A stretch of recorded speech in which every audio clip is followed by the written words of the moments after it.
Hi everybody, Jay here, and today I'm going to demonstrate for you the first speech, which is the chronological speech of self-introduction. And you got the assignment sheet on Blackboard, but basically this is a short and straightforward speech with 3 main points, and it's chronologically organized, which means the material that comes first will be the stuff that's related to your early years, and then main point 2 will be the present, and main point 3 will be something about your future. So chronological has to do with a timeline. I'm going to demonstrate the speech for you here in a second. I've thought long and hard about speech demonstrations and sample speeches, and in general, I do not provide sample speeches and model speeches. And the reason is I have observed in the past that model speeches can have the effect of stifling creativity. People see one example and then think that they have to mimic that example exactly. And so I don't want that to be the case.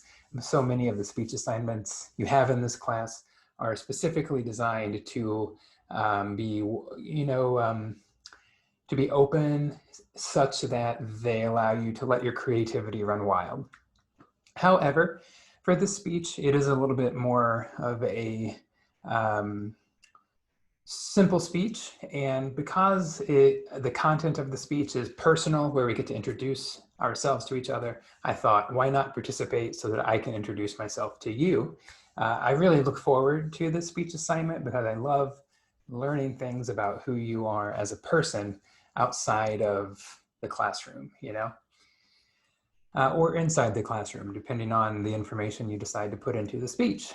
So anyway, without further ado, I've got my little note card here. By the way, you can use a note card or not.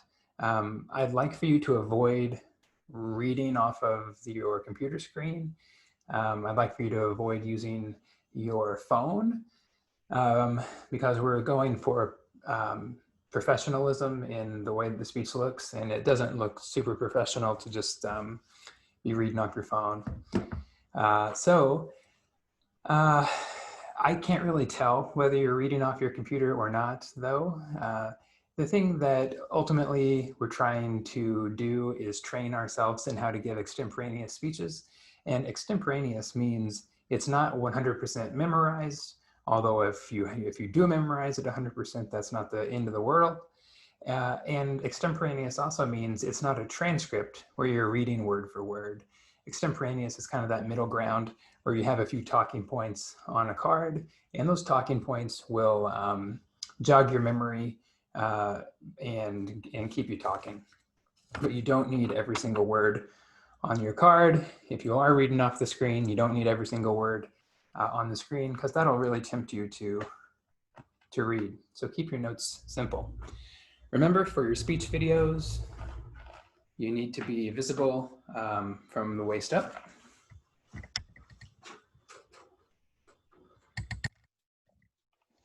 So that your hand gestures and everything, body language can be assessed. Without further ado, here we go. This is my sample speech for the chronological speech self-introduction. Hi everybody, I'm Jay Howard, and I am excited to introduce myself to you today.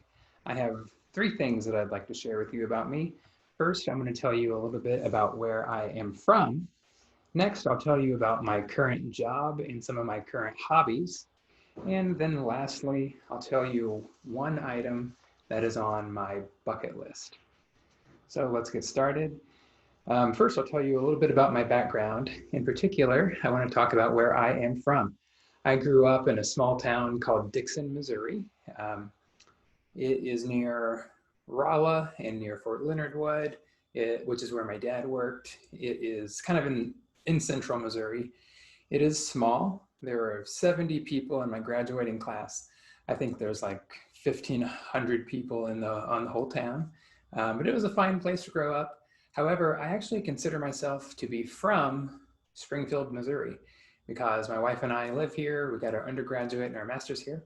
They say that you're from wherever you feel like you're from, and I feel like I'm from Springfield.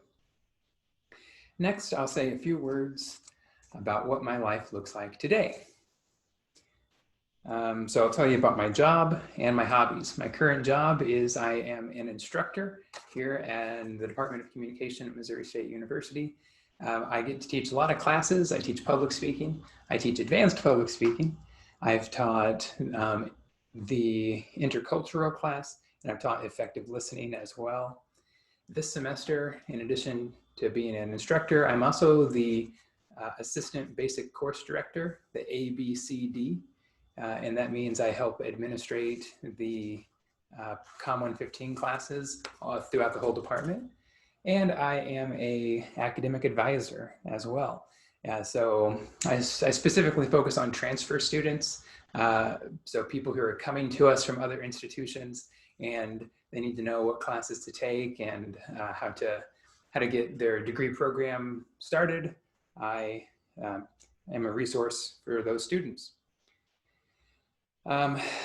Secondly, in this main point, I'm also talking about my hobbies. So when I'm not at work, there's a lot of fun things that I like to do. I love to play chess, even though I'm not very good at the game of chess. I love to play Super Smash Bros. Ultimate, even though I'm not very good at the game of Super Smash Bros. Ultimate. I play as Mega Man mostly. I love dogs. I have 2 Brittany Spaniels. I take them to the park and walk around with them every day as my kind of way to meditate and unwind and get a little bit of exercise. And bicycling. I have a single speed mountain bike that I use to ride everywhere. I ride to work because my home is not very far from my workplace. Okay, so that's a little bit about what my life is like today. Last thing, I'll leave you with an item related to my future, which is an item on my bucket list. One item on my bucket list, something I hope to accomplish someday, is to see a bear in the wild. So my wife and I love to go camping, hiking, but I am scared of wildlife, I think for good reason. I mean, I'm not scared of like squirrels and groundhogs and stuff, but one time I saw a bobcat in the woods and it scared me half to death. And so I hope that the bear that I meet is like non-threatening. I just want to see it and for it to go about its business. But just in case it is threatening, I have placed this item on my bucket list as the very last item on the bucket list, just to be safe. I know that there are bears out there, like in places like Yosemite, but I've just never yet been. So that's something I hope to do. In conclusion, I have shared with you a little bit about myself today to try to introduce myself. I've talked about my past, present, and future. I talked about the thing related to my past was where I was born in my hometown, where I feel like I'm from. And then for my present, I talked about my job and my hobbies. And then for something about my future plans, I spoke with you a little bit about my bucket list. I hope that you've enjoyed my self-introduction, and I look forward to hearing all of yours as well.